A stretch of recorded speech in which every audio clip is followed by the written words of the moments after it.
আমি জিজ্ঞেস করতে চাই, এটা যদি সংকট হয়, জ্বালানির কারণে কি মাননীয় স্পিকার বোরো চাষ ব্যাহত হয়েছে?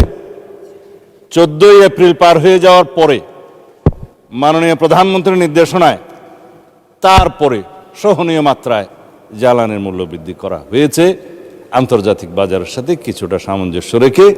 আমাদের অর্থনীতি যেহেতু একটা সার্টেন মাত্রা পর্যন্ত সহ্য করতে পারে, সেই রেঞ্জের মধ্যে নিয়ে এসছে এবং জনগণের যাতে দুর্ভোগ সৃষ্টি না হয়, জাতীয় জীবনে যাতে আমরা সংকটে না পড়ি, সেজন্য একটা চেক অ্যান্ড ব্যালেন্স হিসাবে এই জ্বালানি তেলের মূল্য বৃদ্ধি করা হয়েছে। কোথাও 15 টাকা, কোথাও 20 টাকা, কোথাও 25 টাকা। পার্শ্ববর্তী দেশসহ পৃথিবীর বিভিন্ন দেশে কোথাও 50%, কোথাও 100% জ্বালানি তেলের এবং অন্যান্য জ্বালানির মূল্য বৃদ্ধি করা হয়েছে, ইনক্লুডিং ইউনাইটেড স্টেটস। এখন আমাদের প্রশ্ন হলো, কোনো মিল ইন্ডাস্ট্রি বন্ধ হয়েছে কিনা যদি সংকট হয়? কোনো কলকারখানা, চাষাবাদ, বোরো চাষ, স্কুল কলেজ, ব্যবসা বাণিজ্য সব কিছুই স্বাভাবিক চলছে, তাহলে সংকটটা কোথায়? হ্যাঁ, যে সমস্ত বিষয়ে প্রশ্ন উত্থাপিত হয়েছে, কোথাও কালোবাজারি হচ্ছে, কোথাও মজুদ হচ্ছে, কোথাও ধরা পড়ছে, কোথাও পাচার করার বিষয়ে কথা উঠেছে। হ্যাঁ, স্বরাষ্ট্র মন্ত্রণালয়কে অনেকে অঙ্গুলি নির্দেশ করেছে, কি করছে?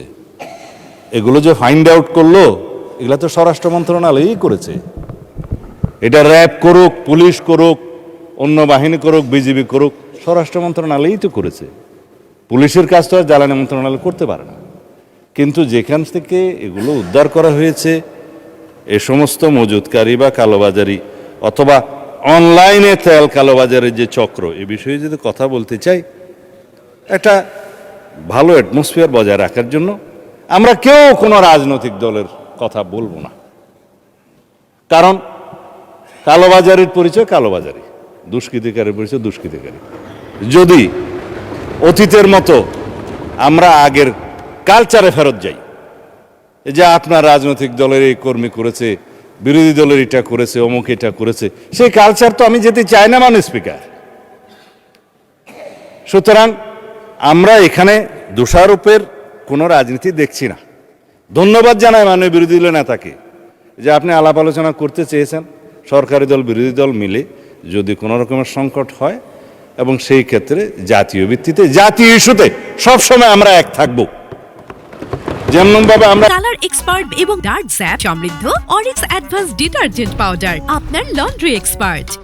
এক থেকেছি বিগত ফ্যাসিবাদী স্বৈরাচারী বিরোধী যে আন্দোলন, সেই আন্দোলনে যে জাতীয় ঐক্য আমাদের মধ্যে গঠিত হয়েছে, সৃষ্টি হয়েছে, সেই ঐক্যটাকেই শক্তিতে রূপান্তরিত করে আমরা এই নেশনকে এগিয়ে নিয়ে যাব, জাতিকে এগিয়ে নিয়ে যাব।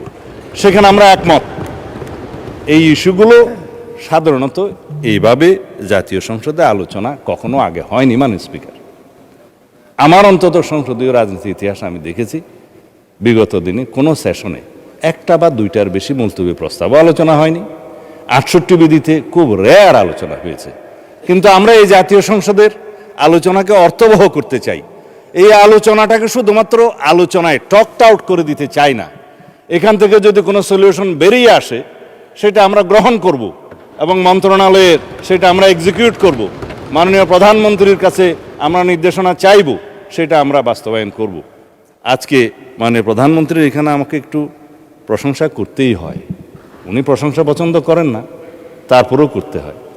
তিনি যদি দিক নির্দেশনা না দিতেন, আইনশৃঙ্খলা বাহিনী সহ এবং স্থানীয় পর্যায়ের, জেলা পর্যায়ের ডিসি, এসপি এবং যারা পেট্রোলিয়াম সেক্টরে কাজ করে তারা সহ যদি মাঠ পর্যায়ে সবাই তদারকি না করত, তাহলে বড় ধরনের বিশৃঙ্খলা হতে পারত।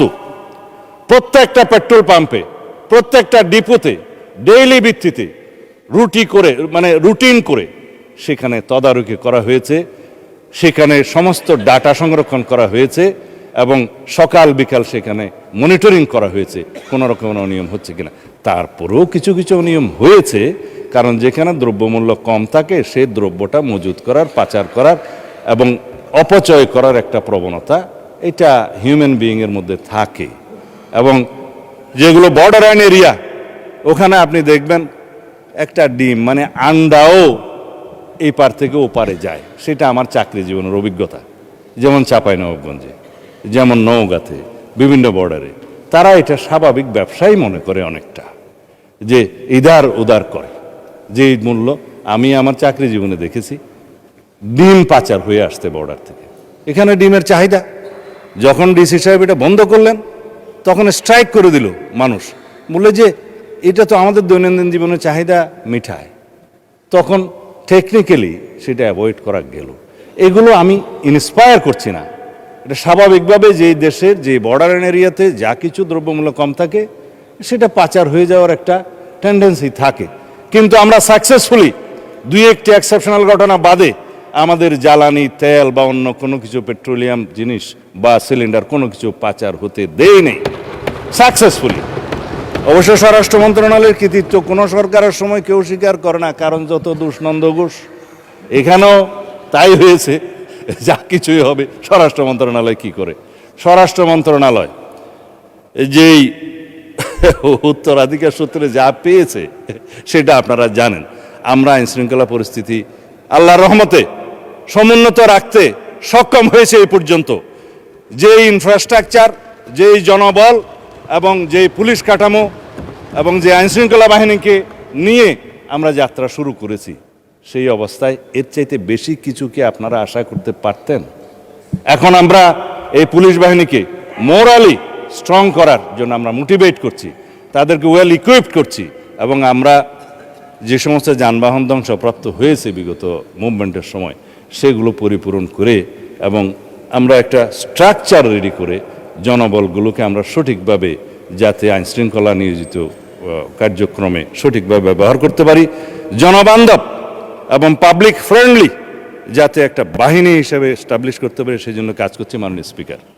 আমরা ওভারনাইট এই বাহিনীকে ঢেলে সাজাতে পারবো না, সেজন্য সময় লাগবে। আমরা ওভারনাইট অন্যান্য কিছু আইনশৃঙ্খলা রক্ষাকারী বাহিনী আমাদের আছে, যেগুলো বিজিবি সহ, এপিবিএন সহ, র্যাব সহ আরও অনেক বাহিনী আমাদের আছে, কোস্টগার্ড সহ, সব জায়গায় আমরা তাদেরকে এমনভাবে কার্যক্রমের জন্য আমরা মনিটরিং করছি, নির্দেশনা দিচ্ছি, যার সুফল দেশবাসী পেয়েছে। আপনারা জানেন নিশ্চয়ই, চট্টগ্রামের একটা জায়গা অনেকটা নিয়ন্ত্রণের বাইরে চলে গেছিল, রাষ্ট্রের বাইরে আরেকটা রাষ্ট্র হয়ে গেছিল। সেই সলিমপুর জঙ্গলকে আমরা কিভাবে উদ্ধার করেছি এবং রাষ্ট্রের নিয়ন্ত্রণ নিয়ে এসেছি। যেখানে র্যাবের অফিসাররা দিনের বেলায় যেতে সাহস করতো না, তাদেরকে হত্যা করা হয়েছে, সেই রকম অঞ্চলকেও আমরা আইন শৃঙ্খলা নিয়ন্ত্রণকারী বাহিনীর কাছে নিয়ে এসেছি। সুশৃঙ্খলভাবে আমরা এখন পরিচালিত করছি। সমস্ত যেগুলো দাগি আসামি সহ আর্মস ক্যাডার যে সমস্ত চট্টগ্রাম এলাকায় ছিল, আপনারা দেখছেন নিউজ পেপারে, তাদের উপরে আমরা কিভাবে অ্যাকশন নিচ্ছি সব কিছু এখানে বলা যায় না তদন্তের স্বার্থে। আপনারা দেখবেন ইনশাআল্লাহ সুন্দরবনে যেভাবে আমরা এখন একটা সুপরিকল্পিতভাবে আমরা যে অপারেশন চালাচ্ছি, যে ইয়েতে সমুদ্র অঞ্চলে যেখানে উৎপাত শুরু হয়ে গেছিল, সেখানে আজকে কোনো উৎপাত নাই। তারপরেও দুই একটা বিচ্ছিন্ন ঘটনা যে ঘটে না তা নয়। যদি সেই সমস্ত বিষয় মাননীয় এমপি সাহেবরা এবং স্থানীয় প্রতিনিধিরা আমাদের নলেজে নিয়ে আসে, অবশ্যই আমরা আপনাদের সাথে আলোচনা। মাননীয় মন্ত্রী, শেষ হয়ে থাকলে শেষ হয়েছে নাকি 2 মিনিট সময় চাচ্ছেন? না, যদি আপনার বক্তব্য ধারাবাহিকতা 2 মিনিটের মধ্যে শেষ করেন তাহলে দয়া করে 2 মিনিটস প্লিজ। জি মাননীয় স্পিকার, আর কি বলবো। সুন্দরবন থেকে সলিমপুর জঙ্গল, বর্ডার এরিয়া থেকে সমস্ত জায়গায়, ঢাকার কেন্দ্র থেকে সমস্ত এলাকায়, পেরিফেরি থেকে সেন্টার পর্যন্ত ইনশাআল্লাহ আগামী দিনে আইনশৃঙ্খলা রক্ষা বাহিনীকে আমরা এমনভাবে কর্মকাণ্ডে নিয়োজিত করব আপনাদের সহযোগিতায়। ইনশাআল্লাহ বাংলাদেশে যেটা আমি বলি যে মব কালচার আর থাকবে না, সেটা আমরা অবশ্যই প্রতিষ্ঠা করব। যে কোনো রকমের অপরাধ শূন্যে নিয়ে আসা যায় না, পৃথিবীর কোথাও নজির নাই, কিন্তু আমরা একটা এমন পরিস্থিতি নিয়ে আসতে চাই যাতে সকল রাষ্ট্রের মধ্যে আমরা বাংলাদেশকে একটা দৃষ্টান্ত স্থাপন করতে পারি যে বাংলাদেশের মানুষ যেভাবে ফ্যাসিবাদের পতন ঘটিয়েছে, ইনশাআল্লাহ এখানেও বাংলাদেশের মানুষ আইন শৃঙ্খলা সহ সমস্ত পরিস্থিতিতে আমরা একটা নজির স্থাপন করব। আমি আপনার সময় বাঁচিয়ে দিলাম মাননীয় স্পিকার, আপনি তো অর্ধেক মতো আমার থামায় দিলেন, আমি আর কথা বলতে চাই না। আমি আবারও ধন্যবাদ জানাই আজকের এই আলোচনায় সবাই যারা অংশগ্রহণ করবেন তাদেরকে অগ্রিম, এবং যারা অংশগ্রহণ করেছেন তাদেরকে ধন্যবাদ জানাই।